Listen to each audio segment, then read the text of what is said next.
Muito bem, programa de estreia, sejam bem-vindos, sejam bem-vindas, é programa novo, a gente vai ter também trechos do programa sendo veiculados ao longo da semana, então para você ser informado sobre isso, tem que tocar no sininho, compartilhe com os amigos, tragam mais pessoas aqui para dentro. Você que viu essa roletinha aí no começo, perguntou o que é isso? É que o 4 em Pauta é um programa tão diferente que ele não tem um âncora, não tem uma pessoa que é o apresentador principal. A cada semana, qualquer um de nós quatro pode ser esse apresentador, vai depender da roleta. O Luiz Arthur Nogueira ganhou dessa vez. Então chega de enrolação, chega de bate-papo de boteco, vamos começar com a nossa vinheta. Concorda ou discorda?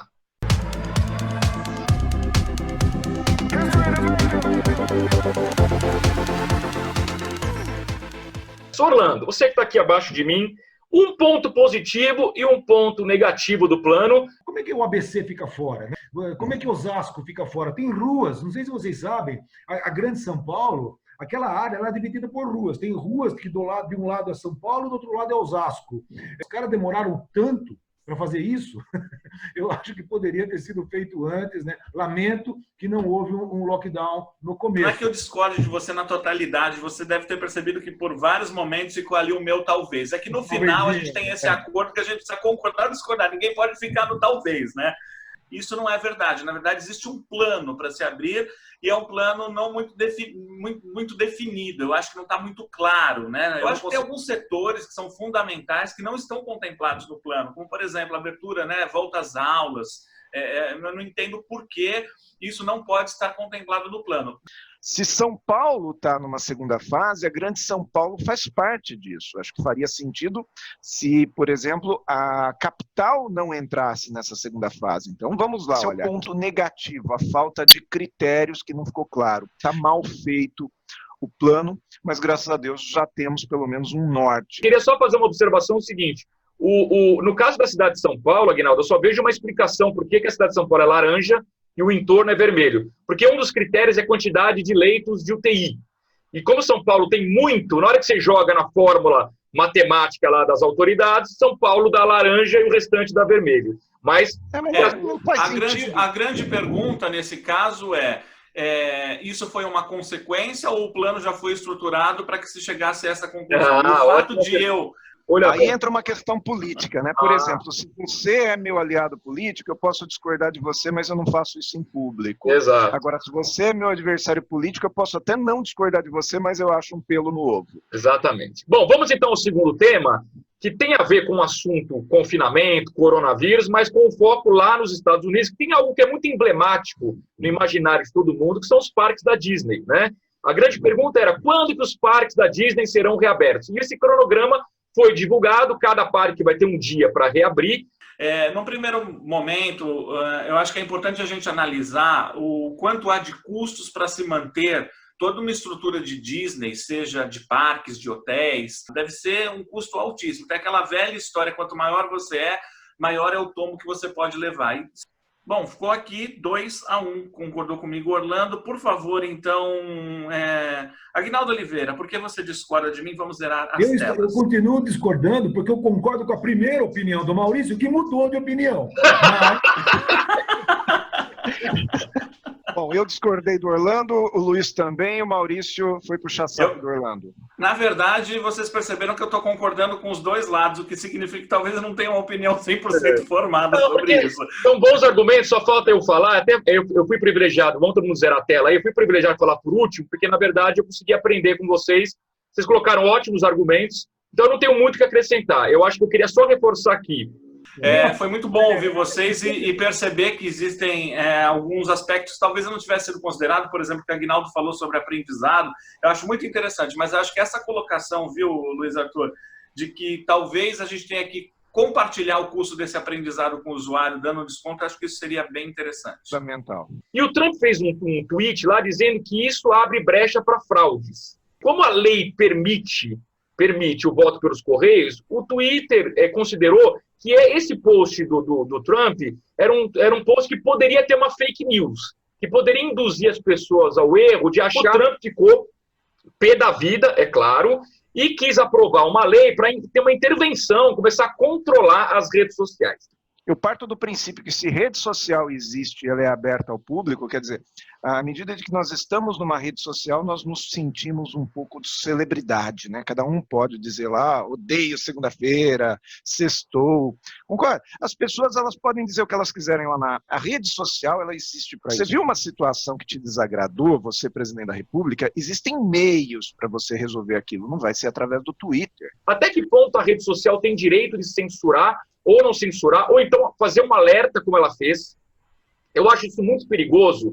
Primeiro porque isso é muito subjetivo. Não é o Twitter que vai dizer no primeiro momento se o que eu estou dizendo está certo ou está errado. Eu acho que as redes sociais não deveriam ter esse poder de censura. Então, sempre... Eu acho que tem que ter esse poder de juízo, porque a rede social é um campo minado, principalmente o Twitter. E hoje você entra, deixa... É um campo perigosíssimo. Você pega o Twitter, 70% dos perfis no Twitter são falsos, são perfis falsos. As redes sociais trouxeram o melhor de poucas pessoas e o pior de muitas pessoas. E ali você tem um ambiente de ódio, um ambiente belicoso absurdo, devido ao fato de que ainda não há uma regulamentação concreta, uma regulamentação difundida sobre as redes sociais. A rede social tem sim que colocar freios. O dia que houver maturidade suficiente para que esse negócio ande, aí eu acho que as coisas têm que ser diferentes. Enquanto não há essa maturidade, precisa colocar freio. Como não existe uma regra, então o Twitter ou a rede social coloca o freio, por enquanto. Não, participe, porque eu mesmo que participo do programa não tive direito de falar sobre o tema. Então participe. Olha aqui, ó, o Maurício discordou e o Luiz fez censura. Você cortou o Maurício. Claro, você me convenceu de que a gente tem o poder de censurar as pessoas, então censurei. A liberdade de expressão, ela vem de você poder manifestar o seu pensamento de forma livre, mas você tem que responder por aquilo que você manifesta, né? Então, a grande questão é quem é o juiz, né? Então, quando você pega, por exemplo, uma rede social e você dá o poder para essa rede censurar, você está colocando na mão de uma pessoa que você não conhece ou de um grupo de pessoas que a gente não conhece quais são os verdadeiros interesses de censurar uma determinada informação. Então, eu acho que o problema não é o uso da ferramenta, é quem usa essa ferramenta, tá certo?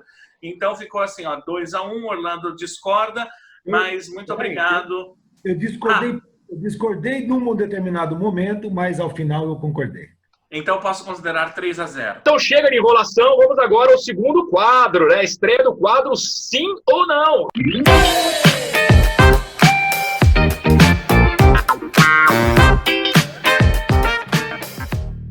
Eu percebo aqui que todos têm a mesma opinião que a minha, todos disseram que não, infelizmente não retorna. Diga, Aguinaldo. Mas, resumindo, nós vamos ser muito dependentes de uma palavra agora, de uma ação que se chama empreendedorismo. Então, você que ainda não empreende, passe a pensar o que você pode fazer. Qual é o choro que o seu lenço pode ajudar a enxugar?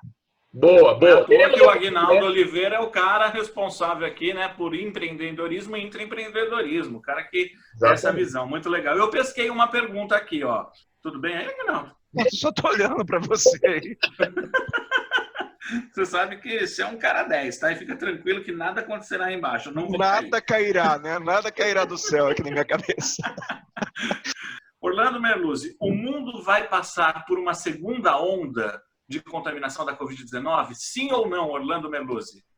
A minha resposta é sim. Como é que é o nome dela? Eliette, né? Eliette, Eliette, obrigado. Eu acho que sim. Aliás, eu vi essa questão da Coreia, que as escolas já fecharam de novo, está voltando uma segunda onda. Então, eu acredito que sim, vai passar por uma segunda onda, mas a segunda onda vai ser bem reduzida. A questão, depois, até um tema para o Luiz, que é o nosso economista-chefe aqui do Quatro em Pauta, mas sim, o mundo vai passar por uma segunda onda, não é só a Coreia, parece que o Japão está com alguma coisa semelhante, então, mas com uma dimensão menor, porque a doença já é conhecida, tratamentos já são conhecidos e não vai pegar tão desprevenido como pegou há 4 ou 5 meses. O que eu mais gosto nesse quadro é que, assim, a gente responde sim ou não, aqui só virtualmente, mas não tem direito à réplica. Então fica aquela coisa aqui dentro que ninguém pode falar. É correto, é coerente empresas grandes que investem milhões num projeto, de uma hora para outra resolverem abortar, por exemplo, um projeto em função de segurança, ou vale a pena correr o risco, afinal de contas, não se diz que tem que arriscar? Uma empresa aborte um projeto tão caro assim por questão de segurança? Sim, é correto, mas não é fácil, né? A NASA fez isso, uma decisão muito acertada, ao meu ver, faltavam apenas alguns minutos. Eu queria só contextualizar, até estava conversando com o Orlando, agora um pouquinho antes de nós começarmos o programa, por coincidência, por esse assunto. Ele disse assim que faz muito tempo, né, que os americanos não vão para o espaço sem ser numa carona de uma nave, né, seja de uma espaçonave russa, por exemplo. Quando a gente imaginar na década de 80 que isso aconteceria. Então tem todo um significado nesse momento, o envio desses astronautas de solo americano, com tecnologia americana para a espaço internacional. Então o mundo inteiro estava assistindo, eu também estava assistindo, aguardando esse lançamento. Eu vi algumas particularidades, uma decisão acertada que as empresas também deveriam tomar no seu dia a dia de trabalho, aprender com essa situação. Agora, o interessante é a gente notar que a NASA não aprendeu isso do nada. Em 1986, a Challenger, ela explodiu, levando a vida de 7 pessoas, exatamente porque não houve a coragem de cancelar o lançamento por uma condição climática. Se você me permite, âncora, Luiz, deixa eu fazer um comentário. Como este é o primeiro programa, talvez as pessoas não entendam o significado de cada um dos ícones que nós temos aqui na nossa imagem, né? O meu ícone ele faz menção à Sociedade 5.0, que é um passo além, um degrau acima da Indústria 4.0. Din-din, né? O Fusca Azul representa a oportunidade do empreendedorismo. Então é isso. Quando você vira o Fusca, você pega e aproveita a oportunidade. Esse aqui, na verdade, como eu falo de comportamento, aqui nós temos uma imagem que representa uma superação, um foco, o objetivo, essa pessoa quer chegar lá em cima, né? Então ela faz todos os esforços, põe o seu melhor a favor de chegar nisso. Então é essa superação. E tem uma referência à experiência contada no meu livro Pra Valer, quando eu e mais 4 amigos ficamos perdidos por 44 horas dentro de uma das maiores cavernas do Brasil. Então, essa questão de superação, de passar uma adversidade. Aliás, essa história do Maurício é sensacional. Um dia ainda nós vamos fazer um programa só sobre ela, porque ela é emocionante, viu? Muito Será um legal. prazer. Não. A culpa é da liderança. A tropa é reflexo do seu comandante. Nós vivemos no Brasil aqui um problema muito grande. A gente não tem liderança. Nós não sabemos quem é nosso líder.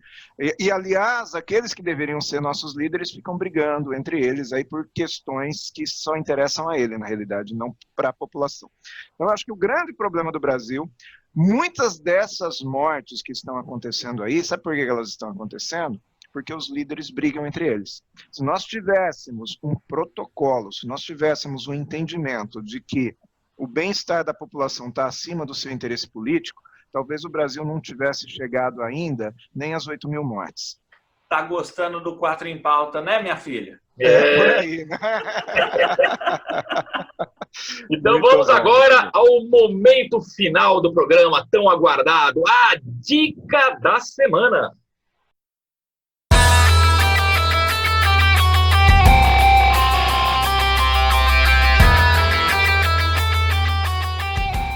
Sexta-feira, dia 29, nós vamos assistir Old Chevy. Hoje, inclusive, vou estar acompanhado aqui na minha casa da Monstra e nós vamos ouvir aí Não, e chamar a cachorra de monstro, isso é bullying. Eu acho que devia mudar esse nome. É A o menininha nome dela, deve é o nome ter, dela. realmente. A minha dica para você é um local maravilhoso, que é o PETAR, o Parque Estadual Turístico do Alto Ribeira. Vou mudar aqui de lugar a câmera. Parque Estadual Turístico do Alto Ribeira, que fica no sul do estado de São Paulo, é uma das regiões mais ricas em belezas naturais do Brasil. Em especial, essa região tem uma concentração de cavernas, são mais de 300 cavernas catalogadas, sendo que muitas delas você pode visitar, obviamente, com um guia. Vinho bom é aquele que cabe no seu sapato, é aquele que você gosta. Não precisa ser vinho de R$800. Aquele que desce bem para você é o vinho bom. Mas eu tenho uma dica muito legal aqui, essa semana, que é a dica de livro. A dica da semana vai para os meus 50 anos de Brasil, do Cláudio Karsug. Esse livro é sensacional. Dica mais conceitual, digamos assim, né? Aliás, deixa eu ver se aparece para vocês isso daqui assim, ó. É o dinheiro de tudo, tá vendo aqui? O dinheirinho. Então, a minha proposta é o seguinte: se você tem dinheiro parado na caderneta de poupança, tire da poupança e procure outros investimentos conservadores, de renda fixa. Eu vou nos próximos programas trazer ideias mais claras para a gente poder ir aprendendo um pouquinho de educação financeira. mas o fato é, tenha em mente que a caderneta de poupança paga muito pouco. Então é hora de todo mundo sair daquela situação cômoda, tira a caderneta de poupança e compra, por exemplo, um título público ou atrelado esse título à taxa de juros, ou um título público atrelado à inflação. Pelo menos você se protege no futuro da inflação. Vou deixar aqui no YouTube o link para o Tesouro Direto, para quem quiser saber um pouco mais. Mais uma vez, renovando o convite para que todo mundo se inscreva no canal, toque no sininho, né, para que o sininho avise quando tiver vídeo novo. O programa novo é sempre sexta-feira, às 6 da tarde, mas ao longo da semana a gente vai divulgando trechos para que as pessoas podem assistir as pílulas. Compartilhe com os amigos, convide as pessoas, mande e-mail no pauta@quatroempauta.com.br, comente aqui no chat, nos comentários, envie perguntas para o quadro sim ou não, e a gente sempre vai encerrar o programa aqui com algum fundo. Muta. Tá mudo o microfone do Maurício, tá mudo. Desculpa. É que o pessoal tá cansado de ver live, né, minha filha? Agora tem mais opção, melhor do que live, é o 4 em Pauta, né, minha filha?